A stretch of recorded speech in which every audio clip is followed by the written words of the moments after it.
Hi and welcome to Deconstructing Necroliberalism. I'm Jane Ross. I'm a German linguist, but I really love living in the US. The politics, however, I've really spent the best time of my life in the US, and I've really met so many of the most incredible, empathetic, and solidary people in the US. So I know Americans are not their government. You are not your government. This is a captatio benevolentiae, and if I hadn't told you that it is a rhetorical technique, it might have manipulated you, at least as a US American, to unconsciously follow my following arguments on the authoritarianism of the Democrats' manipulative rhetoric strategies more favorably. Welcome to Deconstructing Necroliberalism. Politicians do that all the time at the beginning of their speeches. Oh, it's so nice to be here in Albany with all these small businesses speaking to you, small business owners. You know, small businesses are my passion. They are really the backbone of our economy and our communities. Well, I'm sponsored by their opponents, billionaires. I know that you really work hard. I grew up middle class too. I know that, dear middle class audience. And other bad faith actors also make use of such introductions. Look, I really like the Green Party platform and Jill Stein, or we are all on the same side here. We are all on the left. We all basically want the same, but you cannot possibly vote third party. Well, apparently then we are not the same. We are not similarly positioned in society, and we don't really want and need the same things. System change.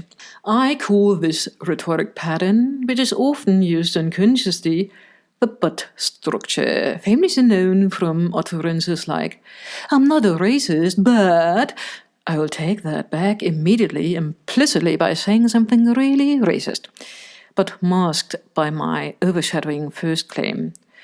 Or more explicitly as a fake concession, like, I'm not a racist. We all agree that racism is a horrible thing, but nevertheless I'm going to say something really racist.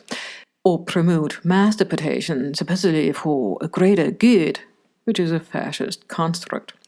Anyways, the fake concession is one of the key patterns of necroliberalism, which I'll discuss in a separate video. It seemingly grants some singular breadcrumbs while simultaneously, behind our backs, escalating the deadly system. It makes us hyper-focus on such singular breadcrumbs, like through a magnifying glass, making them appear like gigantic steps toward liberation, while escalating impoverishment beyond our immediate attention.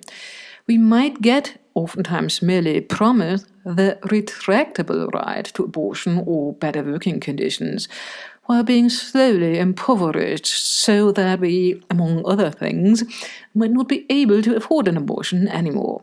But back to anti-third-party rhetorics.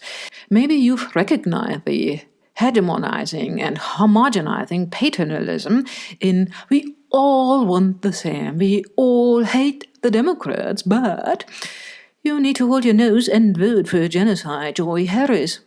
Why?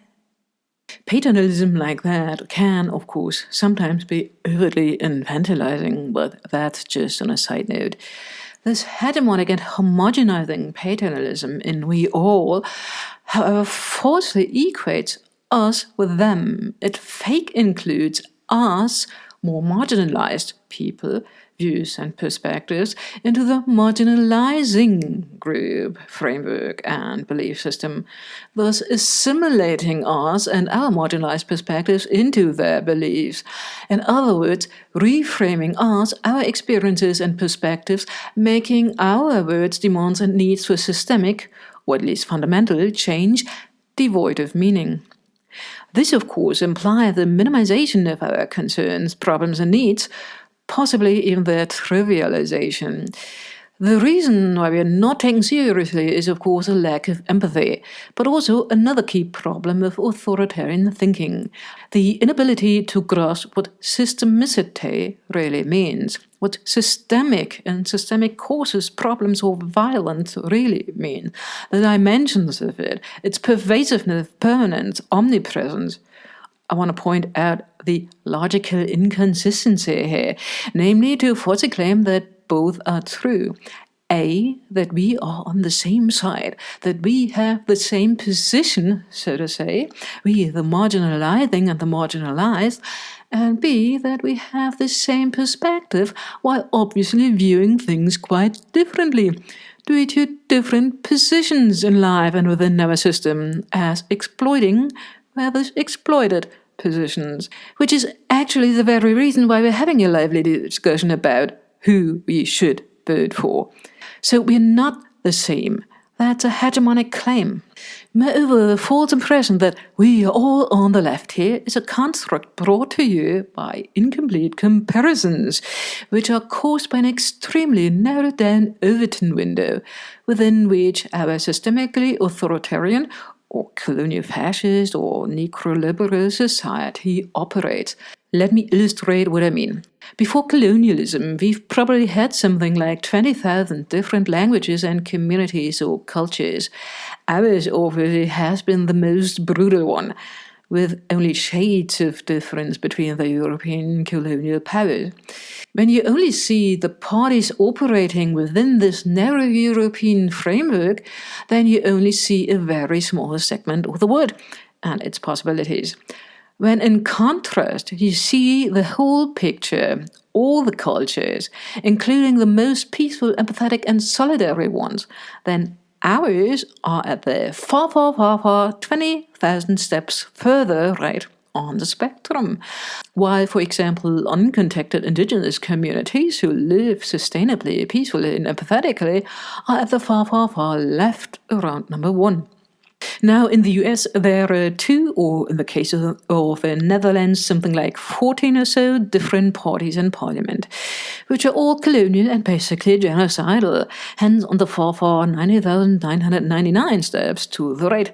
So when there is a debate between these two parties, it's there, at the far fascist right. Our Overton window is placed there, from 19,999 to 20,000. The sayable and thinkable are placed around there, deep in colonial fascism. Now, if you have this picture in mind, which doesn't block out from our perception all the 19,900 and something other alternatives of social systems, then it becomes obvious what, from the point of view of those with an extremely narrow view or window, right and left, and we are all on the left, really mean. In a society which really only knows 90,999 and 20,000, the right is at 20,000 and the left of this fictional but fake center stretches from 1 to 19,999. In this ignorant, highly biased view, the most peaceful and empathetic cultures are hegemonically and falsely grouped together with extremely deadly colonial fascist cultures, making the second fascist worldview, or the word, falsely appear to be way more peaceful than it is. So the claim of being left, as well as the lesser evil claim, are the result of an extremely ignorant and narrow view of the world and its history, an extremely incomplete comparison, which falsely claims left number 1 to be fairly similar to number 19,999. And no, you don't have to support number 19,999 over number 20,000. That's irrational. You cannot stop fascism with remaining supportive of that system. You have to deprive both of them of every support and start a revolution. It's long past time, and better do it now than later, when it will have become even more impossible and costly. Now we've arrived at the, as we've seen, highly problematic cognitive metaphor of the political spectrum. It should be clear by now that this cognitive metaphor is used and with it the terms left and right wing themselves, to manipulate your view on what is right and what is left. And what supposedly is the center, a supposedly moderate idea, a supposedly good and fair compromise at the 1999 fake center. The false compromise, obviously, between genocided and the genocided. Quite a little bit of genocide thus becomes normalized. To put it simply, those who hegemonically claim that we are all on the left, who are left of Republicans, or even most Democrats, not only rewrite politics and history, that is, where they really are on the political spectrum, what they really are, also colonial fascists, reinventing themselves and moving themselves onto the side of democracy, anti-fascism and innocence. A purely fictitious move which allows for the self-presentation as preserver of democracy, and the othering of Republicans as fascist others, supposedly fundamentally different from Democrats, redefining and reframing what left means. They also paternalistic and hegemonically rewrite where the othered supposedly are on the spectrum. Their fictitious self-repositioning onto the left entails equally fictitious narratives about the positions of the othered. Their supposed proximity to the left and the supposed huge gap between the two sides of the parliamentary fake aisle. While to leftists, being left still means something fundamentally different, namely anti-liberalism, liberates simply suppress this fact and fundamental difference. Simply ignoring it, they reframe, empty and assimilate anti-liberalism into their liberalism through hyper-focusing on desystemizing and singularized policies. And then they can rename this liberalism to left or left-wing. In other words, they reduce the sharp contrast between leftism and liberalism to nearly zero, thus appropriating or co-opting the term leftism, originally meaning something fundamentally different, now devoid of that anti-liberal meaning. This reframing and redefining of what is left is a process of violent, depressive, authoritarian, hegemonic homogenization and assimilation, which, as I said, doesn't lead to a melting pot, a fair compromise on the middle ground, but to assimilation, suppression, and oppression of the systemic way more marginalized perspectives and frameworks. And it's precisely and only because of this ignorance and suppression and co-opting of leftist anti-liberalism by liberalism, its assimilation into liberalism, that Republicans too can confuse the terms and concepts and can call Harris a communist. It's only by having blocked out from our perception, from our Overton window, our collective discourse, by having excluded from our common knowledge what leftism really is and what it really means, or at least could mean if we even went further to the left on the word spectrum, that it has become possible that people mistake the death cult liberalism is for leftism. As a deadly result, they reject leftism altogether, logically concluding that even more of this neoliberal death cult, which is fake positioned on the left, will harm them even more, leading them to search for viable solutions on the right instead, securing our escalating destructive system.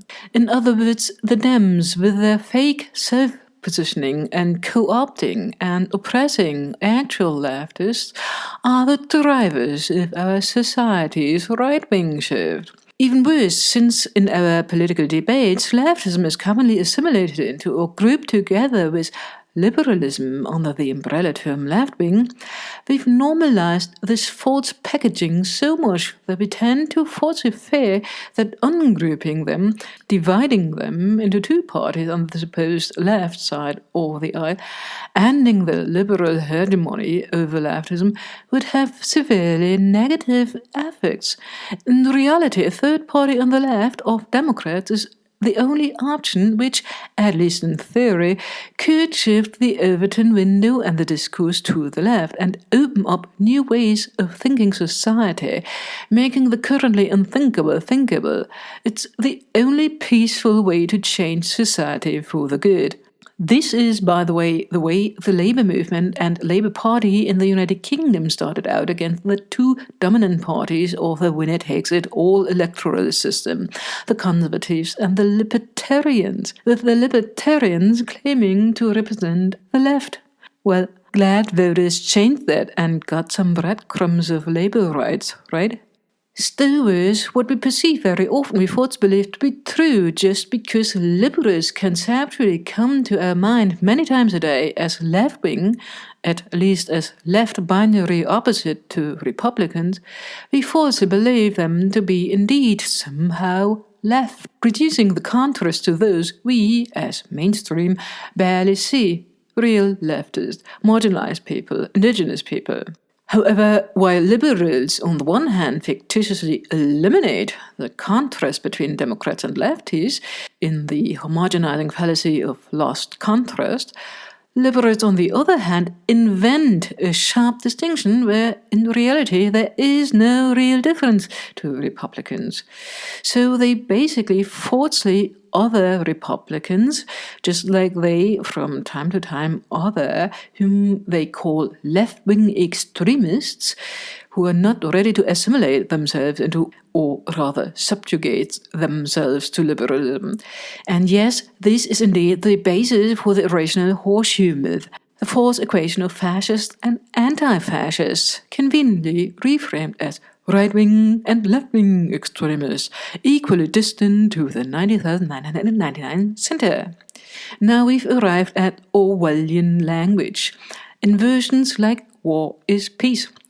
Freedom in liberalism has always actually only meant freedom to exploit, freedom only for the 1%, and the opposite of freedom for the masses. And security similarly never refers to your safety and well-being, not to personal safety and security, but to securing our exploitative system. System above all, also above your life, hence making you more unsafe. Similarly, Republicans and Democrats have fictitiously, or cognitively only, turned into opponents, while in reality being nearly on the same spot of our spectrum. And anti-liberal leftists have been fictitiously, or narratively only, turned into liberals. How the hell could that have happened?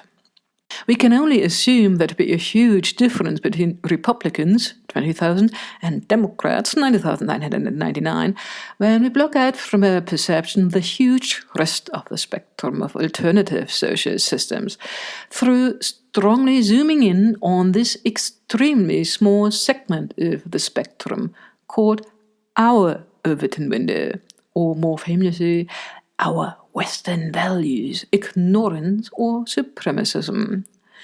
As a result of this extreme zoom, we hyperfocus on hundreds of tiny little meaningless differences between our two parties, which, by the way, keeps us busy and entertained, and hence is a perfect deflection from how close these really are, how our system really works, and what is really going on in the world.